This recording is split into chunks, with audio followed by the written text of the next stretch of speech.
Well, good afternoon, everyone. Good afternoon. Oh, it is Friday. Yay, yay, yay, rah, rah. It is Friday. I am Portia Wheatley. I am the founder and the president of a nonprofit organization, Acknowledges Trophy of Life Incorporated. And we have the great privilege, the honor, and the God assignment to render hope, encouragement, and inspiration to you, our audience across the world. Let me bring in my co-host. Hello, everyone. Happy Friday and happy 1st of October. My name is Takira Swan, and I am so happy to be here with you today. Today, we have an amazing guest that I just adore so much. He has no idea. But before we give him the floor, I just want to remind all of you to please go to our YouTube page if you have not already. Like, share, subscribe, so that you can help us bring hope, encouragement, and inspiration to the entire world. To the entire world. Listen, listen, listen. We have a great guest for you on today in the person of Bishop Harry Eugene Bellinger. I tell you what, this man of God is awesome. Awesome in his personality, his character, his work, and he is sought after across the country. And I am so grateful to God that he accepted our invitation to come and see about Project 365.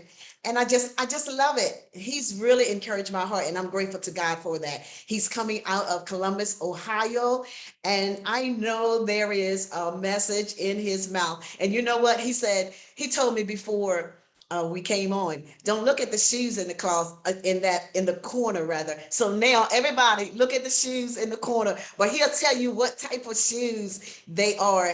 This man is so active in the community as well as the church. And we're grateful to God again to have him. Hold on. You never know what he's going to say, but it is always the truth. It's just the way he says it. But it's always serious, something for us to think about. But again, I want to thank you, Bishop, for taking the time out of your busy schedule to come and be with us and to share with us a message of hope, encouragement, and inspiration. You have the platform. Well, good day. Good afternoon. What a joy it is to see you all smiling faces. I'm excited. I'm humble.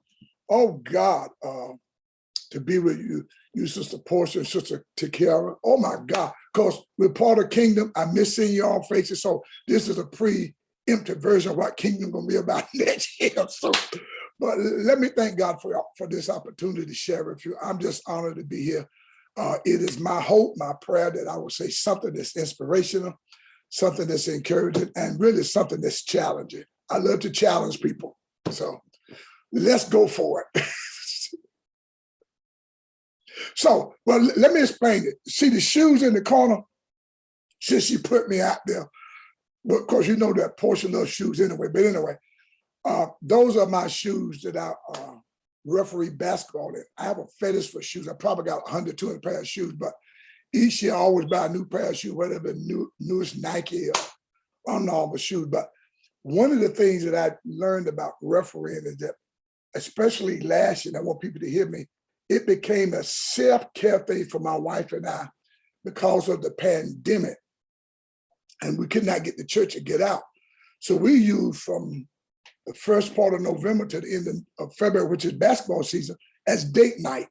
So she goes to all of my games. I get a chance to run up and down the floor. I get a chance to flex my muscles sharp in front of her. But one of the things what I learned, Sister Portia, Sister Takara, is that if you don't have a self-care plan in place, when devastation come of the pandemic such come, you're going to be lost.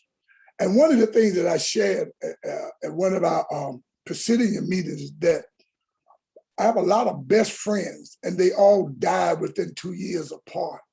Dr. Charles Booth, Bishop David Wallace, Walter Bates, they were close. And so it hit me real hard because I said, because I woke up one day, picked up the phone, and nobody was there. And then what I realized that the thing that I've been teaching and protecting people's lives about mental health, depression, and all of those other misnomers, it hit me. I think it was Job who said, the thing that I fear the most has come upon me. And I found myself in my house, depressed, lonely, didn't know what to do, even as a preacher, but as a human being. Then I started saying, what the world am I going to do? Now, the good thing about it, I have a good wife, hope she may pop her head in here. We have a house that's designed as an entertainment house that no one can get in this house without nobody knowing you're in here. So my office sort of focused that nobody, I see everybody. So I was sitting in my office one day, just going through, so what am I going to do? I mean, I said, God, I'm running across the country, getting everybody out of death notices, getting people out of the bed, and it hit me. And this is what's going to shock you. The thing that got me out of my depression was not church music. Now, I'm a musician, most people don't know it. But what happened is I was watching the Grammys, and Diana Walsh had on this red gown singing to Barry Gordy, said, "You've given me the best years of my life." Then it was the Doobie Brothers, Earth, Wind, and Fire, Peebo Bryson, Harold Melvin and the Blue Notes of people. It was music that was not related to the attachment of the people who died that got me through. So I know that most people say, Bishop, how can you? I said, because music is what soothes you on the inside. And I'm telling those who are watching, because of the magnificent job that you're doing, Portia, that we all have to have something in place. Death is inevitable. Loneliness is inevitable. Losing jobs is inevitable. This pandemic is devastating. Here's the thing I said, because I'm a theologian. This pandemic must be feminine because it keeps birthing stuff over and over.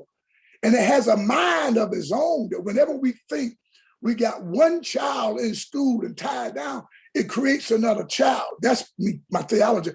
And so people ask themselves, how do you handle this? And I want everybody to listen to me carefully. That the reason we were able to survive in my church during the pandemic, that what I was doing 2.5 months before the pandemic was in preparation for what I didn't know was a pandemic. And what I prepared my church for in 2019, everybody said 2019 gonna be the best year ever. And the pandemic hit us. What happened to that praise? But I believe that God was preparing all of us, especially those of us who are in kingdom, for what came. And so what I did is just apply those principles, and we made it through. And so part of the thing that I enjoy is refereeing basketball. It's an outlet. It gives me a chance, number one, to minister to kids, to coaches and referee. I got an offer to come officiate games in HBCU schools. Now, I'm 6'9", and I said to the guy, by the time I get halfway up the court, them guys be coming back the other way. But because I love life and I want to live longer, I do what I do. And so we got to understand that the pandemic is not going anywhere. Virus is going to be here. We just have to adjust our schedule and walk by faith and facts, okay? Faith and facts, and know that God has our best interests at heart. And one of the great things that I love is that I'm beginning to pour into this generation. And so God said to me some time ago that if I pour into this generation, that's why I enjoy your sons. They keep me going. They keep me going. Listen, they love to hold tie me for a while. But if I pour into this generation, my life will be lengthened and strengthened. And so when you see me on Facebook, people call me edgy. I'm edgy because I'm looking over the edge to make sure this generation behind me don't fall over in there. My job is to strengthen, is to empower, is to energize, and to give entitlement to those who are lost, who don't have any hope, who don't have any help, because I love what I do. I wake up in the morning loving what I'm doing. Got a wonderful family, wonderful children. And so the Lord has been good to me, great friends. And so I believe that my life is destined for success. Even at 69, I'm on corporate boards. And I say to people, and I say to those of you who are watching, who in church, you got to find something else to do with your life besides going to church. So what I have done has taken all of my skills and academics, and now I sit on boards that they pay me. Now I am requested to do things. And sometimes, see, preaching across the country is going out of style. They're not inviting us. Some of us they are. But we got to find something else to do with our life besides sitting in church all day, because our lives are worth something. I tell young people, get a resume, get somebody to put it together, get a branding and marketing agent, because I believe that all of us have something to offer, and we only limit it to the church. I'm not limited to the church. I'm everywhere. And so my life is full. My life is exciting. There's so much more I can say, but y'all have to ask me questions and pull me in, because I like what I'm doing. I like what I'm doing. I served some months ago as a spiritual advisor for the first African-American president of Ohio State University. So if you know anything about university, it takes 3 to 6 months to see them. I get in 3 weeks. I spend a half hour with him once a month because he wanted to pour out his heart, and we sit there and talk, because he didn't trust anybody but me. I'm great friends with presidents all over at Norfolk State, because my job is to find out how to help our African-American students out at HBCU schools, Ohio State, whatever. That's what I do. I said something to someone, you didn't know me then, you didn't know me yesterday, you don't know me now, because my life is not centered around church. When I got in church, I was into psychology and business. My undergrad is in psychology, business management, IOIE, industrial operation, industrial engineer. And part of my study was what makes you work better? The light, the color on the wall. Have you ever noticed in church, most colors are deal towards women? Nothing is in there that excites me for being in church. I'm telling you, all those colors are made for women. All the pictures are made for women. But when you put something in there that excites a Black man, make him feel like he want to come to church. That's why part of my thing was, how do you change the color scheme? How do you change the carpet? How you change seating? Sometimes I walk into a convention, I said, this is the wrong seating. Y'all ain't gonna get nobody attention because the seating is wrong. Y'all got the wrong color seats and you got the wrong lights. Now, one of the things I say this, I love how Kingdom said this music stand up, because most time they put everybody together. They got that music box set up right so the music can be widespread. So part of my job is how do we create the environment for people to feel comfortable? Now, I haven't said much about that. I'm just going to blast it all across the country now, because I've been real quiet. I just completed another earned doctorate. Now, this one is crazy. This is called, my underlying thesis was the integration of psychology, sociology, theology, and the spirituality of the church relevant to the dysfunctionality of doctrine, dogmas, discipline, and duties that have brought a social destruct in the consciousness in the African-American Pentecostal church. What have we taught that has caused confusion in the church? We call it doctrine, we call it God. And much of this stuff has caused people to go into deep depression. So my studies are, what do we do to make it better? When we got people sitting in our church that's depressed, I said to someone, a lot of people died depressed, suppressed, and angry. But when they saw Jesus, they smiled because of some of the things we do in church, some of the things we teach in church, and tell people to jump up, turn around, run around the corner. And some of those things were good at that moment. You know, at that moment. I'm trying to figure out in the text, somewhere in Ezekiel, when they talk about a blade of grass, they talk about the wheat, they talk about the corn, talk about the lamb, they talk about the wine. It's what I call a proto-evangelical moment. Jesus, in those days, it was a prototype of what Jesus was supposed to be. Jesus was a prototype of who we're supposed to be right now. Our job is to strengthen, to empower, to teach people how to enjoy life and to just have fun.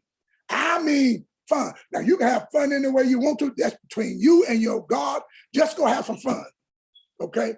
And so part of my job, my journey now is as I go through this whole counseling, this whole building up of leaders and looking at what God has called. Part of my major in this whole psychology and this mental health piece, my job, I learned how to evaluate facial expressions. I evaluate body language. One of the greatest joys I get sitting up at the pulpit watching all these people smile, do this and that. I say, something is out of order. And they're emotional and sociological being. Something is going on. They're trying to shout, but something is hurting them because that's my training. And I have to be so careful because professionally, personally, and spiritually, I got to make sure that I'm very, very careful what I see and what I say, because that's what I'm trained to do. I just sit. Sometimes y'all don't see me sitting in the pulpit just sitting like this because I'm watching. I'm covering Father. I'm covering us because my training now is taking me into areas beyond the church, in corporate America and the academic world, and really in the financial world. I love getting paid sitting on boards. My God, y'all. So ask me something. Talk to me. Whoa, I'm tired. It's okay? amazing the energy, that 69-year-old young energy, and you're still running up and down the field. I mean, the basketball court. I love it. That's good exercise. Yeah. When I get there, my energy gets charged up. Plus, I eat healthy. My wife makes sure I stay on a serious regimen. And the greatest joy is her. Oh. And I say this to people. See, when I met her, I was living in New Jersey. I met her at a HBCU school because a friend of mine, he and I were like crazy gang members, and we got saved. He said, I got somebody I want you to meet. When I met her at North Carolina Central University, and I think about 6'9", 6'8", we kind of looked at each other. She couldn't stand me, but I liked her. And I understand, but we fell in love with each other. And so what happened was, I was in New Jersey where I was gonna make it my home. Mm-hmm. But when we got engaged, she came to Ohio State to get a master's and PhD. I came here to meet her. I mean, I came here with her. And this is what I tell people. You got to know when your season is up in certain places. It's because of her that I know everybody in the world. Because had I stayed in New Jersey, I would have never met anyone. Somebody said, you don't know what God's plans for you. That where I am now, if I'd have been in New Jersey, that was not God's plan. But because I followed her, and God used her to bring me into the limelight. Actually, she partly responsible for meeting you all because I moved from out of a stale, frail environment. And so one of my greatest joy is her. We love each other. We have fun. We laugh. We giggle. Our children are close to us. Our grandchildren are close to us because we were made for each other. Wow. She keeps me steady. She keeps me stable. And here's this. I know y'all going to love them. And she keeps me saved. Thank you, Jesus. Thank you, Jesus. It's beautiful. It's beautiful. And you have a beautiful wife. Her disposition is so beautiful. She doesn't do a lot of talking, but I know that her other half does. But she's the greatest. She's one of the greatest teachers in the world, and one of the greatest speakers. She just mind her business. Yes. But I know she's observing everything. She looks like it. She's a powerful sister. Her number one job is to make sure nobody don't come up on me. Now, she ain't gonna bother you. She just gonna pray. I'm scared of her prayers because her prayers work. Her prayers. You're right. You're right. You're right. But one of the things that you said, and I oftentimes share it with individuals, you have to have a life outside of the church. Yeah. Church is so meaningful in your lives. But if you go to work, home, church, work, home, church, we have to intermingle with the world at some point. Yeah. And then you have to have, I come that you have life and have it more abundantly. And that's having fun. And I think some people are afraid to have fun. They think if they have too much fun, they're not saved. They're not. Listen, all of my friends are not in church. All of my friends, I love fraternity and sororities. I love it with my heart. Don't ask me which one I am, but I can tell everybody, it's hard to put the ball on the table and cue it up so you can figure out where my heart is. But I work with a lot of fraternity and sororities, some of the major ones in the country. I groomed them and trained them at Ohio State University. I was the advisor for the whole Black Greek Council, not to be a Greek. They trusted no one but me. And so I try to balance my life off. That's why sometimes when I come even to Kingdom, I'm coming in one morning, staying 2 days. I'm on a plane because I got one of the biggest games in the state. I have to get back. But like you said, a balanced life. And I try to make sure my daughters have a balanced life. My grandchildren have a balanced life. And I don't want them to want for anything. I really don't. And once we've lived that life, we know how things can go in our lives. We always want our children to do better. We always want our children to rise to another level of where we maybe had not gone yet, but it's possible. It is possible. We pour all that we know into them so that they can be better than where we are.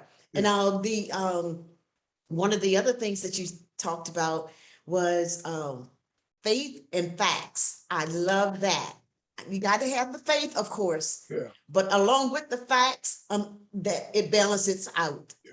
Faith and the facts. I mean, it is what it is. All of that information that you have regarding taking care of yourself, going to different places, attending different functions and all of that. Your faith is always going to be with you.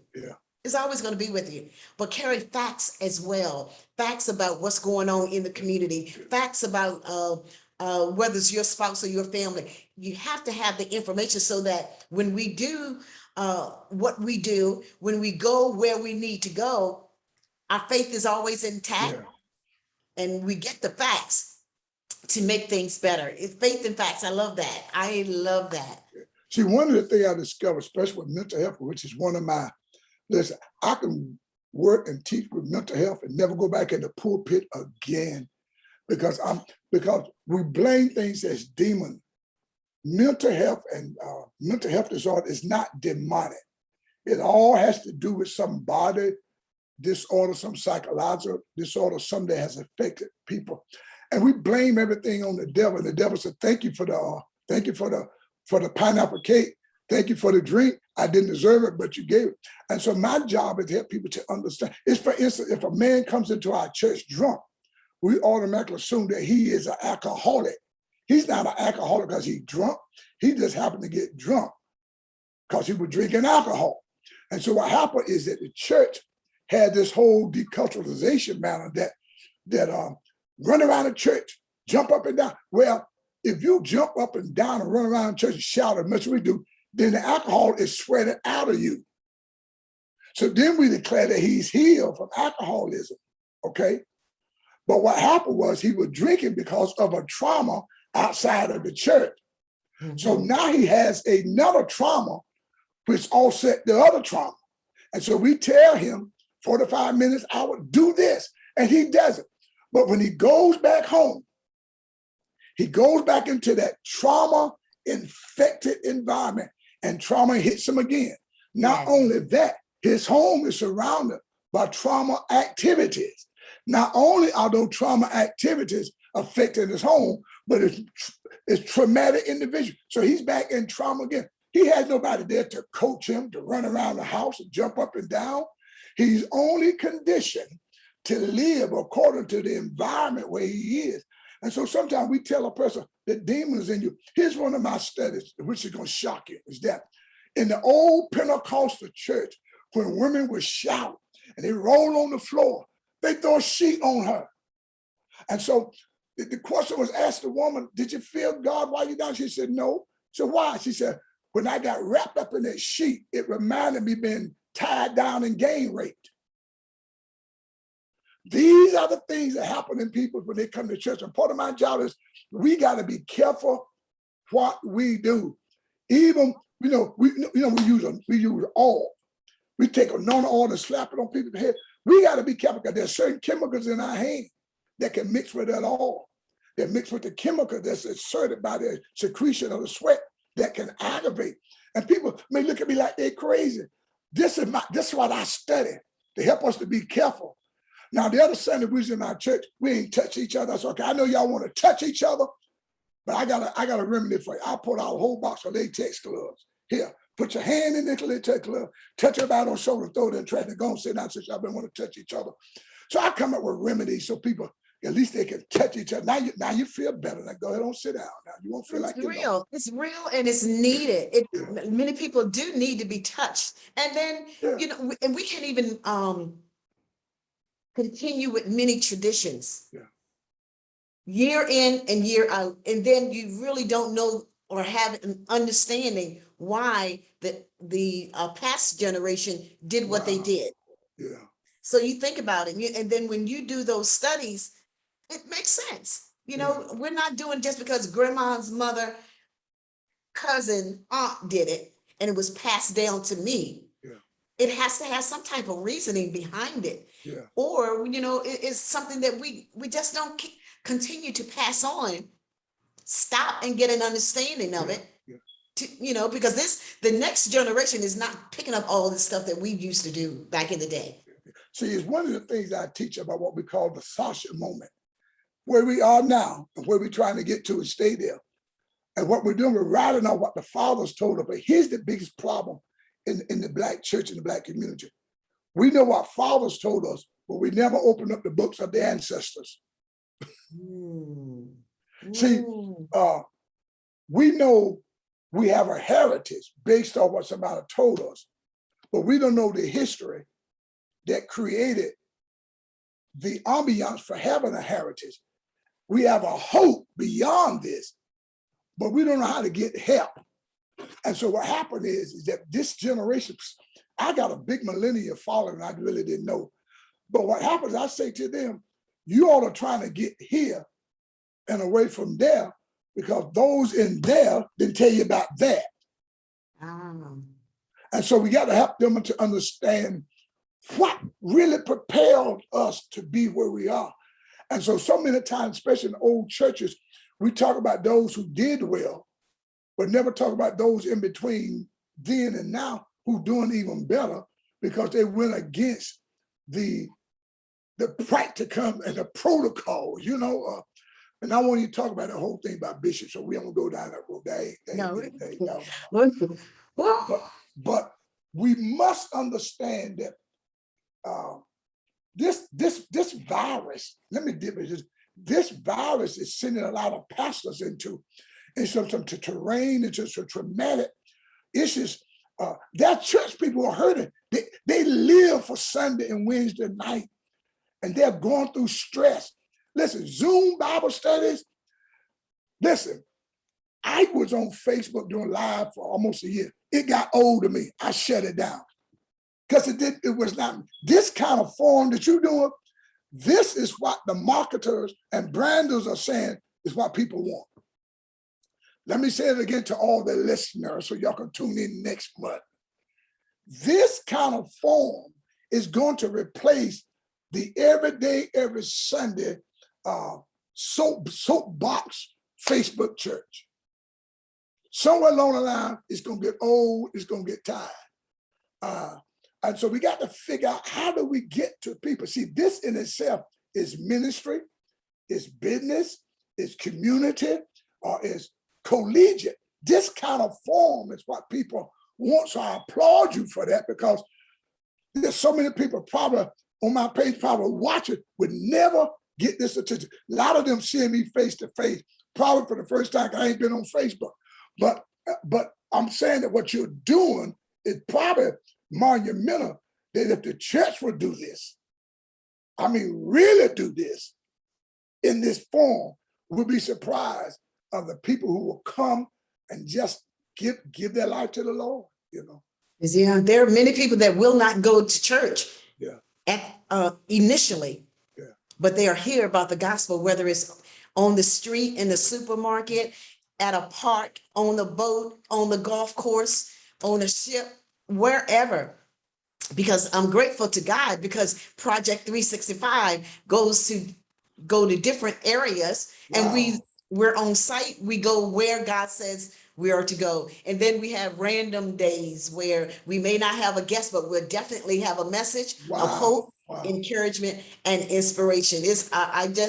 I just encourage our audience, whatever you want to step out on faith to do, make sure it's a God idea, not just a good idea, but it's a God idea. Then you won't have to worry about support. You won't have to worry about how something is going to get done, because there are times you will have to step away from the external noise and just Wow. hear what God says to do. And when he gives you that download, Yeah. you run for it, you go for Wow. it. And Wow. you know, Wow. it's amazing. And we just definitely have to pray for senior pastors as yourself. Yeah. Pray, Yeah. you know, because I know the pastors have so many different personalities and characters that come together you know, on Sundays, because we still have in-person services. So many, and everybody that comes doesn't have a relationship with the Lord. So, you know, that point like period. You know, but they need prayer to actually have to deal with all of that. So Yeah. I'm grateful. I'm Yeah. grateful to God for what you shared. Go ahead, look. Yeah. It Well, looks like something on your lips. well, you know, this whole thing about psychology and and and the senses. I mean, I teach this thing about the seven senses. So we know about the five senses. What we see, smell, hear. Those are senses that give us a perception or perspective or idea based on previous experience. And so we talk about touch, we talk about smell. Now, and your sons know this probably better than most. Music goes into ear, two different sounds. Both ears don't hear the same sound. It's the audio box that transitions it to bring it a sound. It's the sound that goes to the brain, that stimulates the brain to be awakened to the sound, to decide where it's going to send a signal to your nerves or your cells or the chromosome. For instance, the right music can heal someone because the music is soothing, and the brain interprets it. Wait a minute, it sends healthy cells to cancer cells, and the cells are when the God. I felt God on that one. When what goes in and goes to that sixth sense. Watch this. The sixth sense is that of wisdom, knowledge, understanding, and hope. But also God lodges in the sixth sense. But then there's a seventh sense from the abyss where Satan sends interceptors. When those five senses go on there, that seventh sense comes to send interceptors to stop it from going. God is downloading. The devil is trying to upload, and your senses are sideloaded. So there's a convergence there. And so in the frontal lobe is where the spirituality, where man decides, where you have to decide who God really is. That's why I tell people, you got to eat healthy to keep your cells and your hormones healthy. So when things go, if you was in my office, you'll see all these types of research, number of research and total and books and books and books of things that I'm studying, because my brain has to stay active. It has to stay active because whatever we see, whatever we smell, it gives a perception. It gives a perception of a past. But our mind the mind is lodged up in that sixth sense, and it has to interpret what is good or bad. And so I tell people, read books, study things, write. I will write all day and all night, because that's what I do. And so I can make sure that whatever I say is accurate. When I said to the people, I said something when I was teaching my class on mental health, and I said, and prayer don't work in mental health. Somebody said, what you mean prayer don't work? I said, it worked for us, because we want relief for the frustration and stress of dealing with mental health patients and family. It helps them out. But prayer, along with medical attention and sociological, psychological attention, it works together. I believe in the combination or medicine or psychology and faith and God. If that was not the truth, then why do I go get a haircut? Why don't I just have my hair cut itself? Because I have to go somewhere to assist. Why do women go get their hair? Because we go somewhere to assist us to look like we need. So this is a season. I think this season we're gonna see a different part of God coming out. See, mental health didn't just start. Mental health started in the garden. Yes. Somebody said, Bishop, how you get that? Because when Adam and Eve were put out of the Garden of Eden, the children were at odds with each other. And they didn't like each other. And they talking about killing each other. That's a mental health illness. That's not something started 20 years ago. So you got to go back to why, how did it start it? Because that gene was always there. Just because God breathed into the nostril the breath of life, it did not eradicate the mental health dysfunction in their life or the sociological dysfunction. But we got to be mindful that how do we put all of these tools together to make sure we have a healthy family, a healthy church, and how do we just settle down and let the Lord have his way and just be happy? Just be happy and just be happy. As simple as that. Yeah. As just be happy. It's amazing. It is amazing. Just I like that. Bishop Bellinger, I'm so glad that you came to talk to us today. I literally, like, almost with every point that you had, I wanted to come in and say, wait, I gotta come. I was put up I talk fast, but go ahead.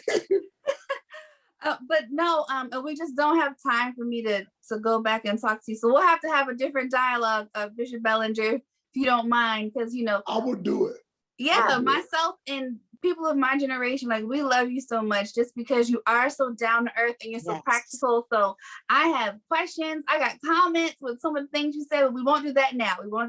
But one thing I really like that you said, out of the many things that you said today, where do I even start? About living a balanced life. I just feel like, especially with people in the church, I feel like sometimes historically we haven't had such a balanced life, like you said, we do too much of the church and then we don't kind of live our lives like how everyone else does. So when stuff like this does happen, the pandemic does happen, it's like, oh, well, what do we do? And it's like, no, just like you said, you have to see God in a different way. And God was like, hey, I've always been here. Let's not focus so much on the traditions and the doctrine of what, you have to do physically when you come to church. Like, I am here, I'm approachable, you can come talk to me. So I won't even get into that. That's a whole nother convo I want to have with you. But just in general, to wrap up, you did say, you have to have a self-care plan already in place. I feel like that's very important for everyone to have. If you don't have one now, it's never too late to start, especially with the season that we are in. Do things to make yourself happy. Do things to make your mind, your body, your spirit happy. Don't overthink it. And when you talked about music soothing the soul, I actually did my thesis in grad school because I'm an architect major. So my thesis in grad school was how the environment can heal a person, mind, body, and spirit. Like how lights, how music, how the temperature, all of that. So that was my thesis. So I want to talk to you about that a little later if we could, if you have time. But y'all got direct access to me. I'm serious, because things like that, I truly believe like God placed things on earth for us to use for our full benefit. And I feel just as human beings in general, we don't use everything that he's already given us on this earth to fully be who he wants us to be. So that's a different combo. But another thing you said, hold on one moment. I mean, all these years I've been coming to the kingdom, I didn't know you talk. Yeah, I you talk a wow. My God. I like this. Keep talking. I actually talk quite a lot. Usually I'm serving, so I'm busy. Okay, but when we do have our short conversations, I love them. I'm telling you, and you never know. That just goes to show you never know how much you can impact somebody by having a short 30 second conversation with them, just saying hello and being kind. That's just a whole nother dynamic I think that especially people in church need to have. Take the time out to speak to someone and say hello. You never know how you'll change their life. But I'm telling you, my family says I talk quite a lot. So I would love to talk with you. But the last thing I want to wrap up with something you said was pouring into the next generation lengthens your life. I am a firm believer of that, no matter who you are. When you take the knowledge that you have, the experiences that you've been through, and you pour into the generations that come after you to help them not make the same mistakes, to help them have a better life, and to help them, to guide them to where they're supposed to be, what God wants them to do. I'm just a firm believer that God lengthens your life because you're needed. You're needed. That's number one. And I think it's like a reward. Like he gives you the life that you've been dreaming of when you just reach back and help others. So that's all I'm going to say today. But thank you so much for coming on the broadcast today with us. Let me drop this point in before you go. By nature, we are creatives. Yeah. Okay. That's what they call musicians and artists. They're creative because they come up with, by nature, we are creatives because we were created by a creator. And if in him I live, move, and have my being, I have the same substance to be able to create. We got to learn how to create. Create. We are creatives. Ask your sons about it. They're musicians, they help me out because they're creatives. They come up with music and beats I ain't never heard before, but they are creative. My joy. All right. Yeah. All right. I want to share this statement with our audience. We are definitely not bashing the church. This is what we need to talk about. Like I said, the generations that are coming up behind us, some of the things that we've done in the past without meaning, without worth, they're not going to take it on. So we're trying to help the members. We're trying to help the saints. We're trying to live a life so that we live a life with good mental health. Because if we don't, and if we continue to do some of the things that are not necessary or not even pleasing and definitely not glorying God, giving glory to God, we're just doing it. And we don't have time just to do things, just to be doing them. So we're doing this because we love the church. And we want our young people to be even better than what we are. So yes, ma'am. I just have one comment with that. I completely agree. And just to put this out there, I think some people in my generation and below can agree with that. A lot of times, it's a disconnect with the generations because, we don't want to do A, B, and C. But if you just tell us or them why you do the things you do, they'll do it. A lot of times with other generations, they just don't understand. Like, well, why do we have to do this? Why do I have to come to a building to praise God? Why do we have praise and just simple things? Why do we do this during praise and worship? Why do we lift our hands? And if you explain why we do it, then they would do it. So that's just my opinion, but I know a lot of people can agree with that because it's not that they want to reject things of the church that are traditional. They just may not understand it. So, because no one's taking the time to explain why we do the things we do. Yep, exactly right. See, and nobody knew Takira talked like that. Gertrude can go. She can go, and it's all good. It's not just babble. It's just good stuff. Yeah. And then even on that note, Takira, you and Bishop Bellinger may have a private conversation, but that is something that the world of your generation needs to know. So, Bishop, just give us another date in maybe the latter part of October. Takira is going to bring maybe 10 or 15 of her friends on of this generation and below.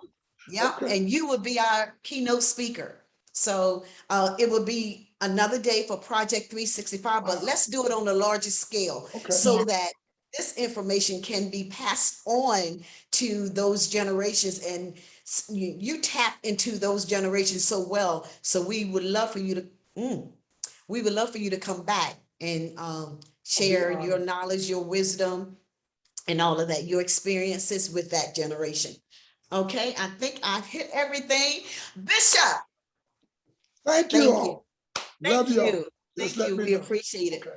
Well, we're going to leave you for today, but just know that we will be back tomorrow. Tomorrow, which is Saturday, we have dedicated all Saturdays to the voice of the next generation. So we will hear from one of our young people who either at the age of 30 or below. That's the young people. So Bishop, you're not in that category. So I know you won't be here on tomorrow. So we're going to leave you for today. And please, Bishop, give our love to your beautiful wife. I will. She's doing her class. I sent her a note. She couldn't get away from her class. You know, Oh, okay, because I surely was going to say, go get her anyway. Yeah. Next time I All know right. she's with us. Okay. Sounds good. Love Sounds you good. guys. Take care. Love you too. God bless, and we'll see you tomorrow. Okay. Bye-bye.